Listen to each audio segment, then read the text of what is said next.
Okay, good evening. Um, Here we are again. Uh, I haven't changed any of this since we were last here, although I meant to sort of sneakily 3/4 of the way finish it. It's okay, I can do it today and tomorrow and whatever. But the structure of the picture is, for me at least, very much coming through. The sort of things I'm going to do is make the rocks a little bit more solid. They're sort of still transparent with the night sky showing through.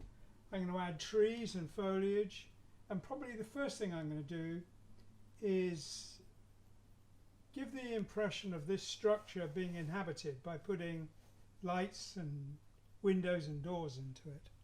And then, as in the sketch, put a bonfire in the foreground and figures around it. So there's a few jobs to do, and of course myriad stars to add in. So we'll get started.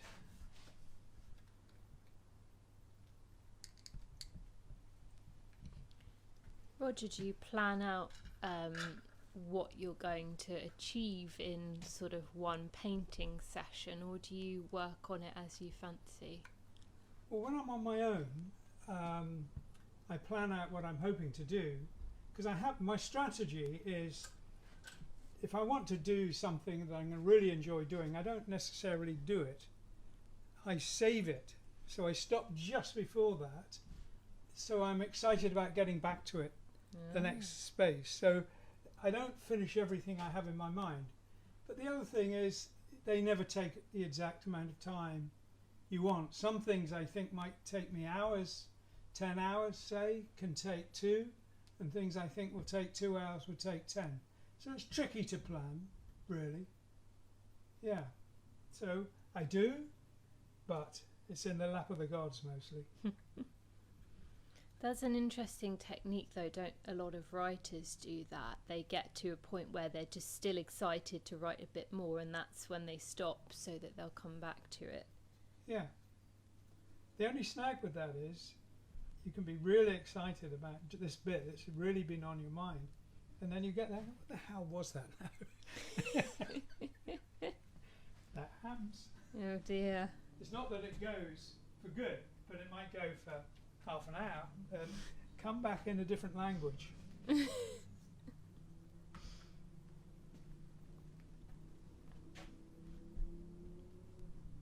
Was that you saying that, or did somebody type that? No, I was saying that we don't have any questions through yet, so I was padding out the space. Right, okay.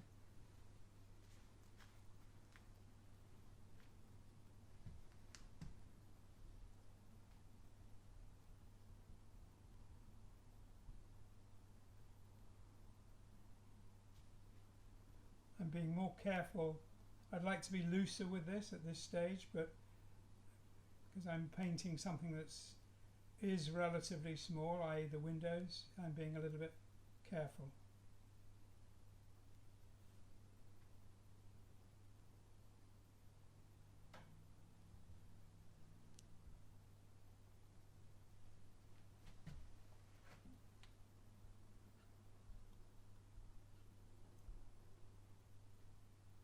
Doug Curran is seeing Rick Wakeman in 3 weeks. Anything to pass on, Roger? Is that Doug? Hello, Doug. Are you going to go and talk to Rick, or just watch him play?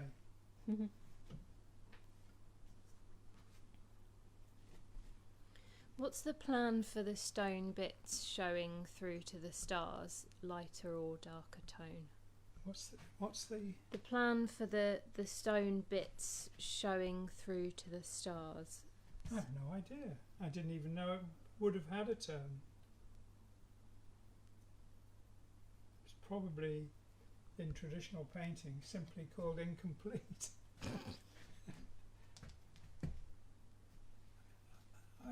In the sketchbook it was incomplete and it was unintentional, but I liked the effect, so this time I didn't rush to finish it. I did leave it that way.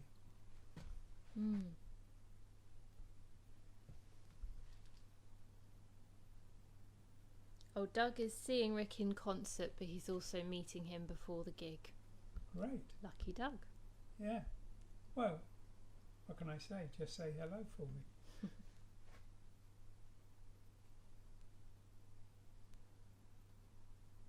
Hmm.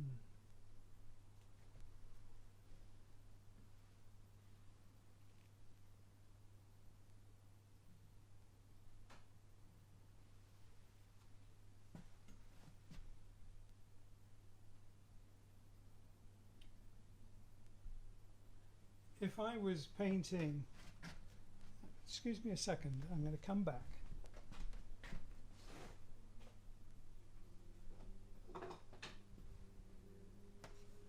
If I was painting this traditionally, I'd have been using a stick like this, so my hand isn't resting on the painting. And it's a very comfortable way to paint, but I find it handy having the paint constantly at my fingertips, so that's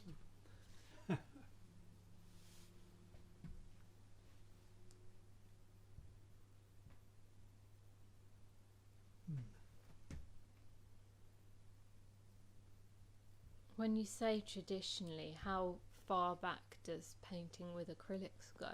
Do you know?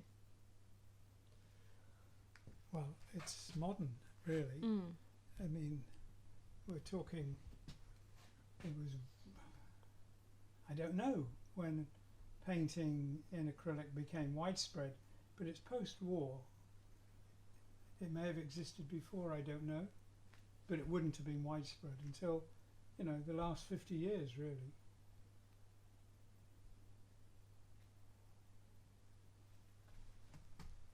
When I was at college, oddly enough, we were never taught acrylics.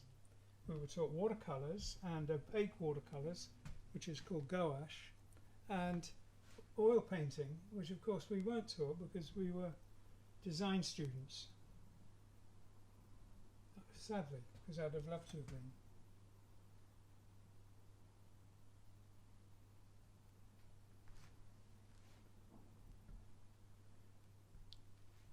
Oh, Roger, we've been asked, can both of us comment on English education?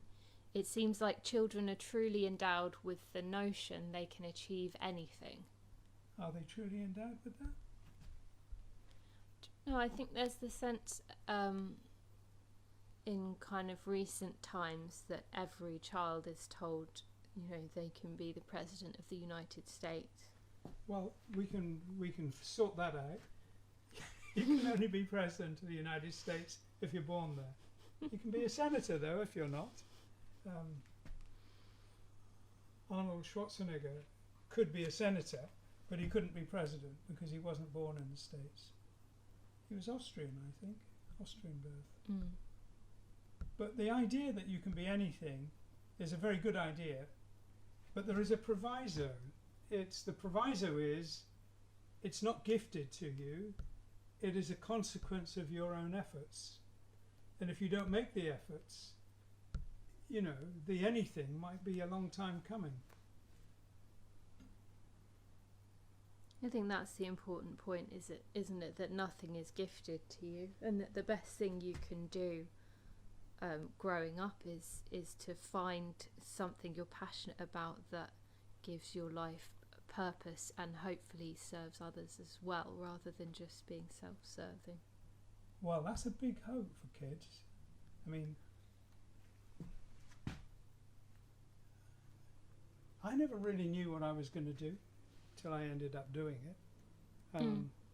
I did have a childhood ambition, which was to design the future. So that was actually a coherent notion, and that came from comics.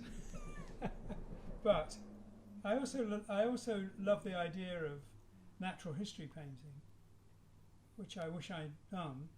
Freya was lucky in that she did find a scientific and natural history painting course. I wish I'd had. Wow.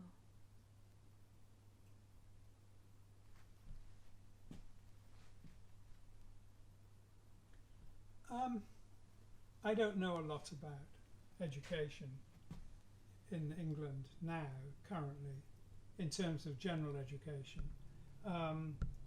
My last experiences with art schools was very disappointing, though, in that, and it's not current in the sense, it's not what's happening this year or last year, but there was not enough focus on learning skills.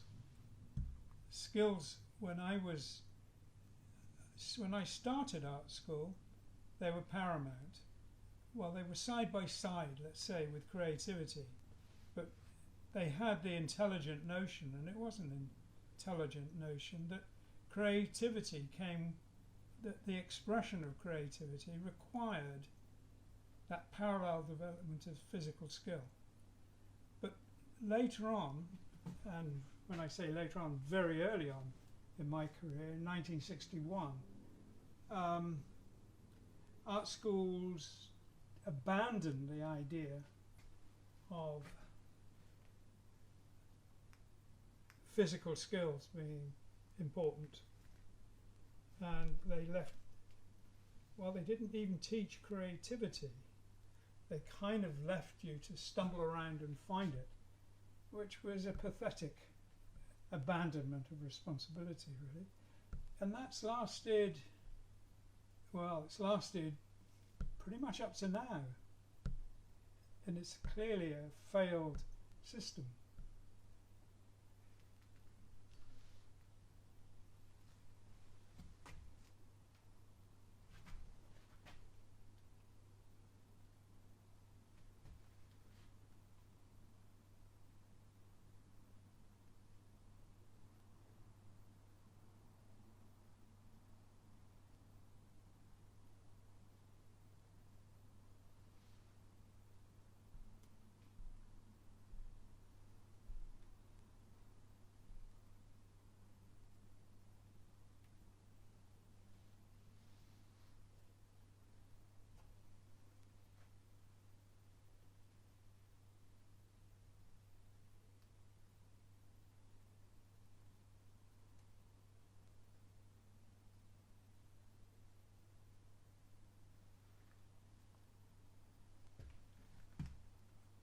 Have you ever been asked to do anything for graphic novels or comic books? Yes. Yes.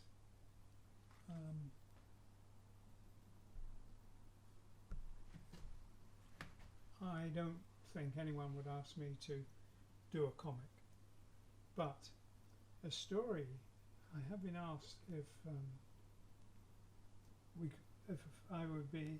if I would allow graphic novels to be produced of some of my stories. So that is a possibility that is I'm actually investigating right now, if that's the right term.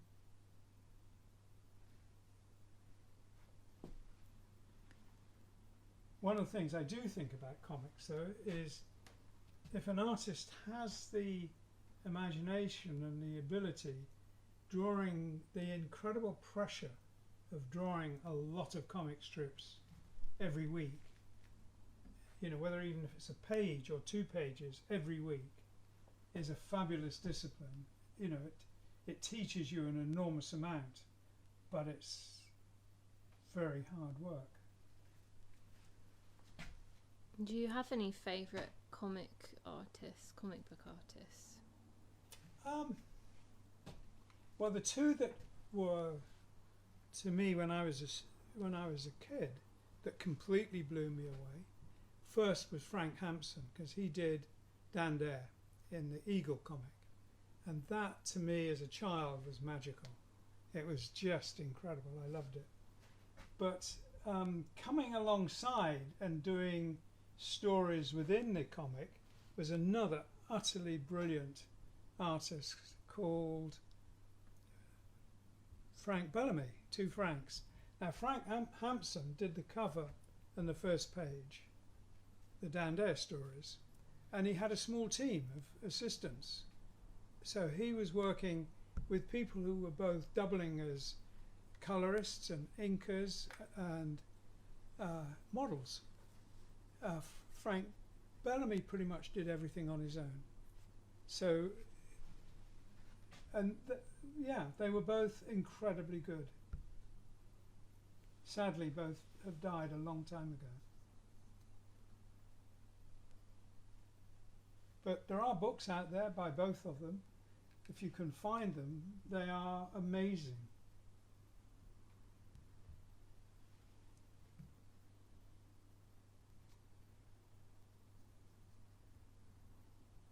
Some great artists in the 18th century, and I don't know how to pronounce it, it's Tissot.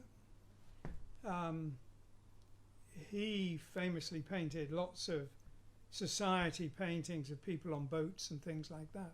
But he did what we would now think of as a graphic novel on the life of Christ. It was lots and lots, well, thousands of small paintings on the life of Christ. And it is, if you can find a copy, it's been republished. It's utterly brilliant, and it's Tissot, I think, is how it's spelt. And I don't know if he's French or Belgian, I forget. But he painted in England, he lived in England.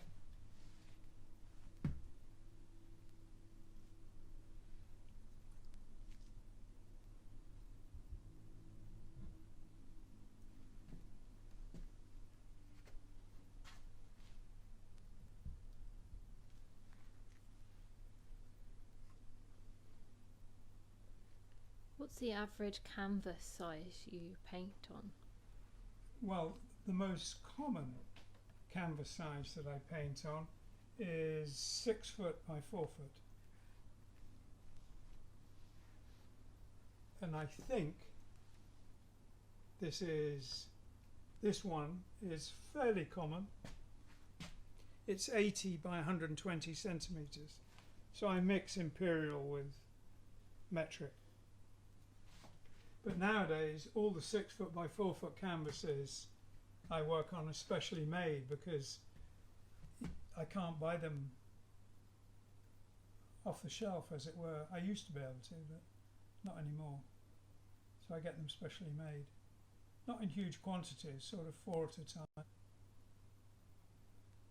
Is that just because you got used to working on that size and you want to change to something slightly different? It's sort of, that's the sort of answer I would give. But what I don't like is if I have 3 or 4 paintings in a row in an exhibition and one of them is slightly different size. It annoyed me so much. I thought, I'm not going to do that. So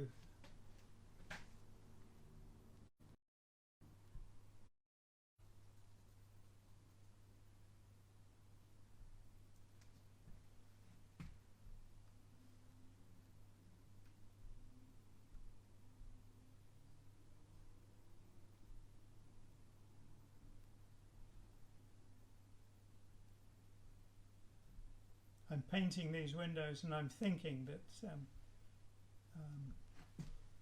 here in England we've just had 3 storms in a row and gusts of 80 or 90, although they did say that the last one had gusts in the Irish Sea of 120 miles an hour, so big storms. And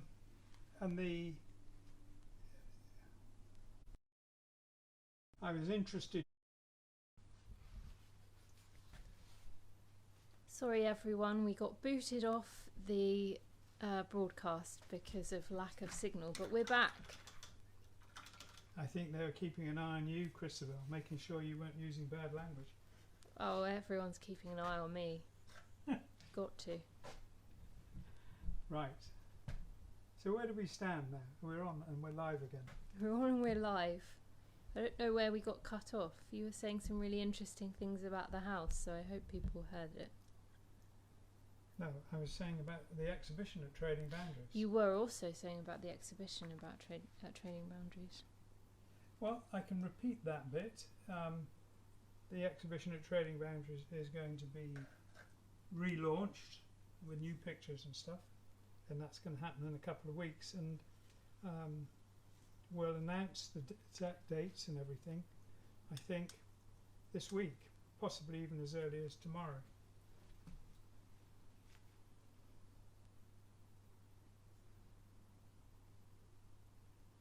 Roger, if you could only paint with one medium for the rest of your life, what would it be?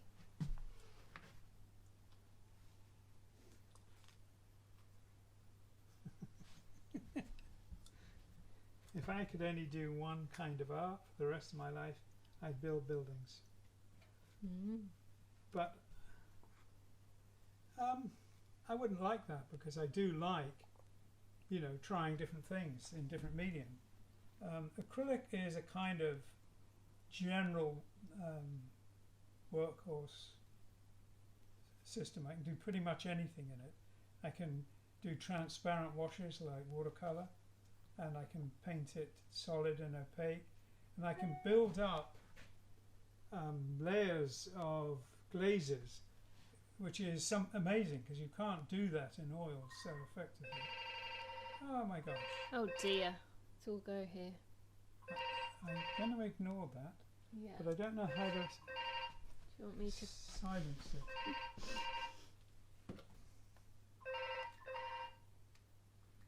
Don't they know you're live? It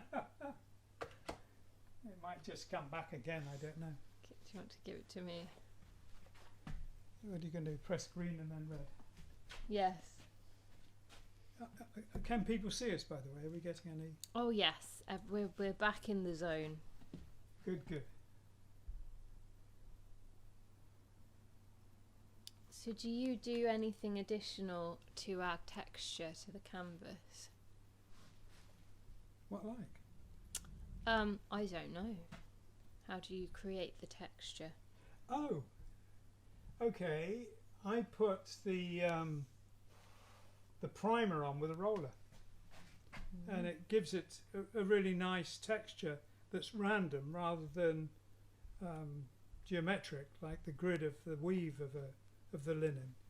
So yes, I can still see the weave at a certain angle, but it's square on, it's pretty much gone.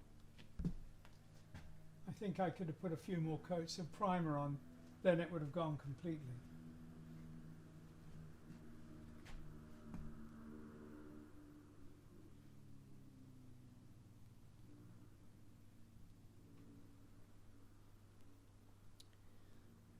Which of your 3 books are you most happy with?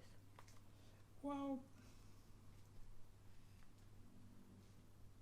that's well. I love some of my early work, no question about it. Paintings like Relaire and Badger and all kinds of those early paintings, I'm really very happy with. But over the years, my paintings are getting better. So, in general, I think each book is better than the one before, I guess. Except that we were very lucky in the early 70s. We had no competition in the publishing area, and we sold, well, that I know of, we sold about 1.2 million copies of Views, which was pretty good for an expensive illustrated book back in the 70s. Those days are gone. People don't buy books in those sort of quantities anymore. But yeah, it was, I think if the book I'm about to do, I will like better than any of them. If I can get my focus in on that, it should be out this autumn.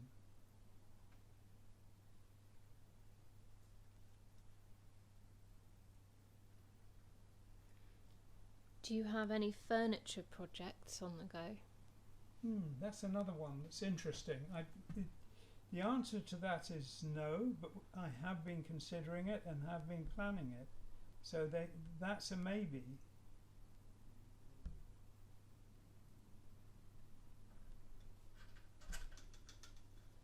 Well, definitely a maybe, and it might include redoing and manufacturing properly the sea urchin chair. I would love to do that.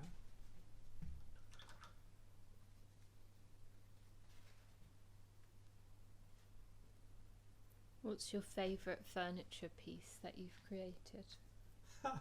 Well, the sea urchin chair, because there's hardly any more. Well, one of the things I found very helpful at Canterbury was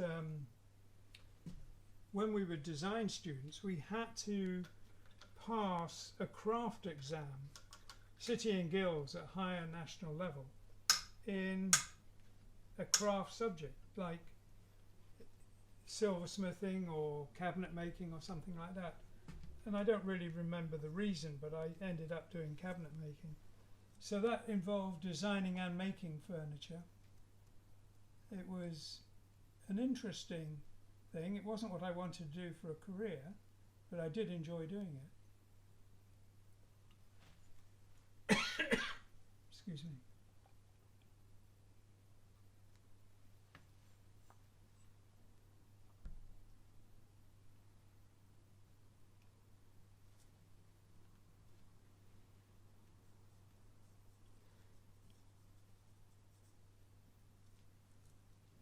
I suppose the thing collectively, because I worked with both my brother and my daughter Freya, that we had most fun with was stages. And that definitely would be something I would enjoy doing again.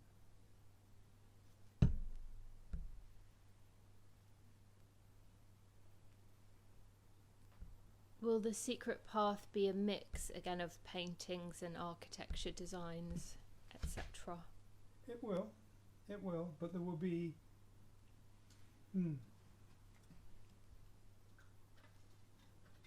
it'll be a mix in it, but it will have a lot more paintings than any of the other books, and it will have a lot more drawings and things too. But yes, overall it will be a mix.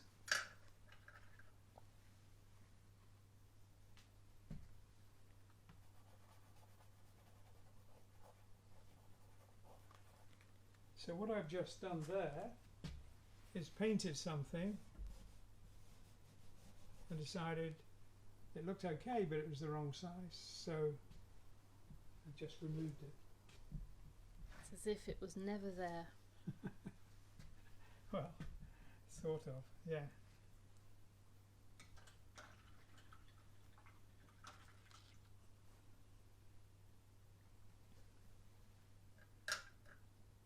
Do you think you used to erase more things at the start of your career, or does that question make sense?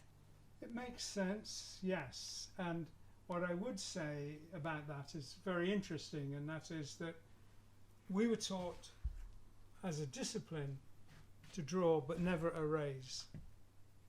So what you would see very often with students when they first arrived at art school, they'd start with a white sheet of paper, they'd make a couple of lines and then erase them. And basically we had good drawing teachers then. The discipline was, don't be intimidated by white paper and don't remove the marks. They are a scaffolding from which you can build the accurate drawing, and they're important to keep that scaffolding. So yes, yeah, I do paint over things, and I do, as you just saw, occasionally erase things, but it's I would say I probably do it very rarely, but at the beginning of my career, hardly ever.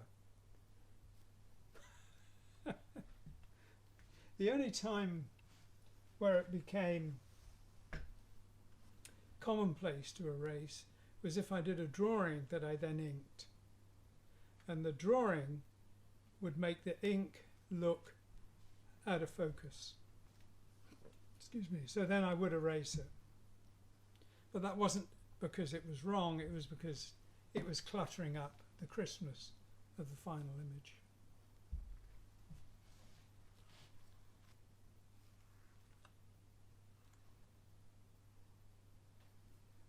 Do you ever make any digital art, Roger? Digital? Yeah, I guess that means, I don't know much about Photoshop and Illustrator. Yeah. Not really, if I need to go into that area, and occasionally I do.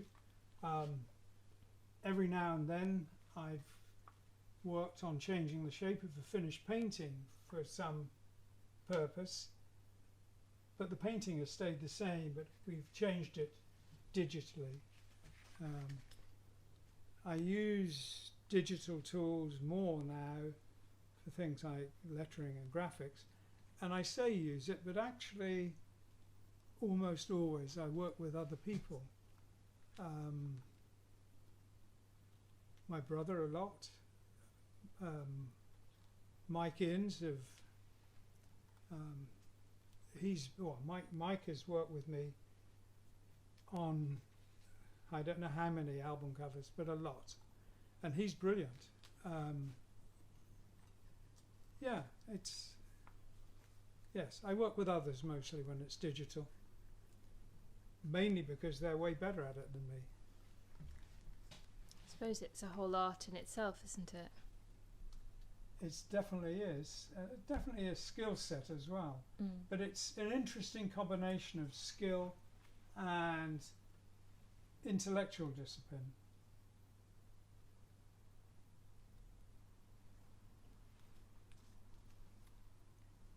Are there any other artist books you'd recommend? Any other artists who work that way? Artist books that I would recommend. That always comes down to, are we talking about artists of the last century, or are we talking about previous centuries? I would say artists worth looking out from previous centuries are, well, I think I've mentioned it before, John Martin. He had an incredible sense of scale. He could paint things that just looked unbelievably immense. Piranesi from a previous century did the same with etchings. Turner, I don't know, you can't get away with not learning about Turner. And I love, the very rigorous Victorian artists, like the Pre-Raphaelite group. They are great fun. And then in modern times, Jeff Jones could easily, in terms of skill and imagination, emulate them, and if he was alive at the same time as them, he'd have fitted right in.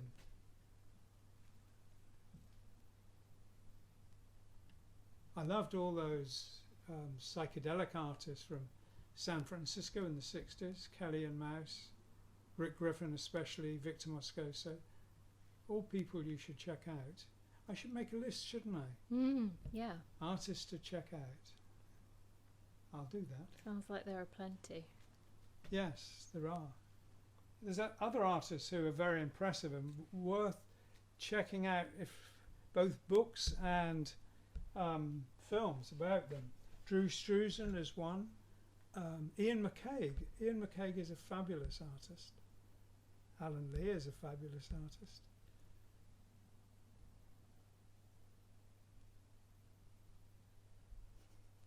You're going to have fun. Ian McCaig is a scriptwriter, filmmaker, and he was production designer on, I think, the last 6 Star Wars films. But he's a great artist as well. Did the theft of your universe by the film industry affect your approach to creating new paintings? No, not really.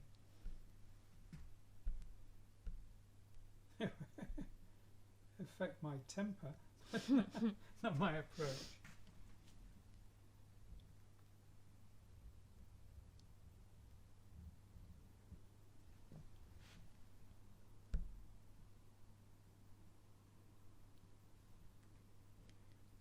Why were you not happy with the Yes Show's cover? Did I say that sometime? I'm guessing so. I don't know. What did I say? I mean, are you happy with the Yes Show's cover?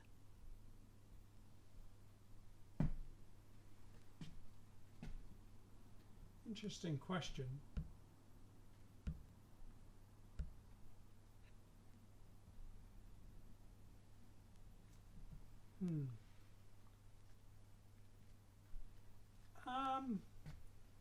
It's not my favourite, but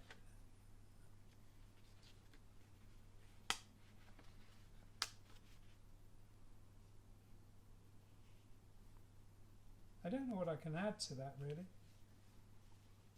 Not without thinking about it a lot more than I currently want to do. What is your favourite? Well, you know, you can guess I've been asked that question thousands of times, and I have learned that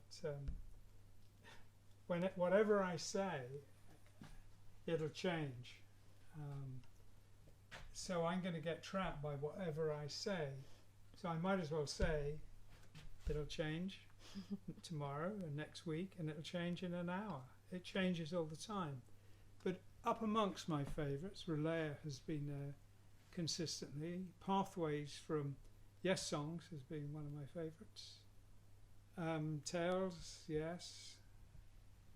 More recently, I liked the last one I did for Yes a lot. That was The Quest. And much more, well, much less well-known paintings, like the painting of, it was called, it hasn't appeared on the album cover it was meant for yet, but that was so long ago that I did it, that it has been out in calendars and such, and it was an album for a band called Blind Owl, and the title of the painting and the title of the album was Late Landing, so it was Blind Owl Late Landing. That I was very fond of. I really liked the one I did for Alan White, which was again an owl in subject, called The Old Bridge. Yeah. And if I thought differently or I looked at my books, I'd give you a totally different list. Yes, Peter Knight says your view on the Yes Show's cover was included in the Magnetic Storm book. So it's in print, Roger, whatever that view was. Doesn't mean I've read it. I didn't write it. I may have said it. Definitely, I probably said it.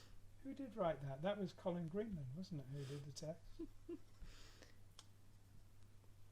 Well,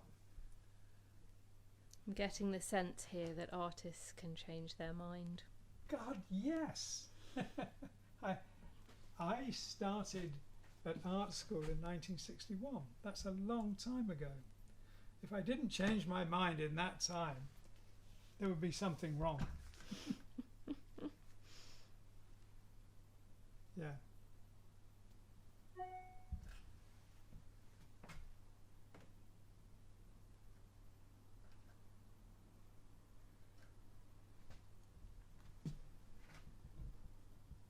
I've not done much painting today, but it's kind of, for me at least, it's been good that it's sort of bringing this bit, this area. I'm going to have to bring it all to life, so that's going to be my challenge for the next few days.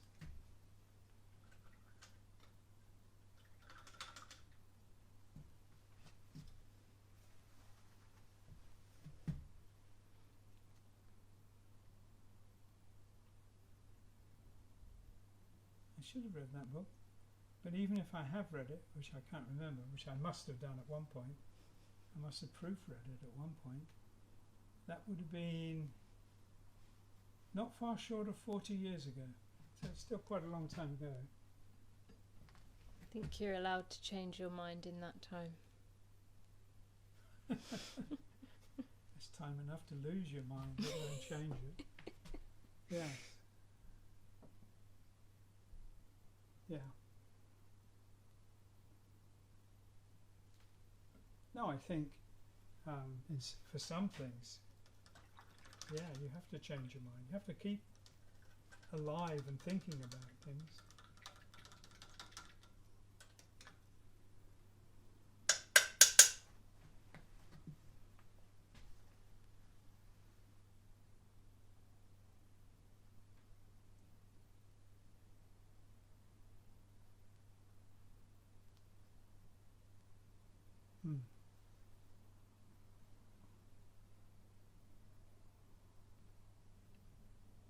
What I'm going to do is try and give a slightly illuminated path down from this door. Another window here. I'm going to put windows here, so that means these are habitable spaces. And down here there is going to be the bonfire with the people around it. So that is my next few steps, and I would say all that will probably take a few hours, so I'll try and get that done before next week, because you've seen me painting just 2 or 3 windows, 4 windows and a door for about 3/4 of an hour, and I think that's enough. So I'll finish that off for next week and hopefully see everybody 7 o'clock on Tuesday. You're going to be around, Christopher? I'm there. Perfect. Yes. So thank you all very much for joining me, and thank you for your questions. Thank you, everyone. See you next Tuesday. Good night.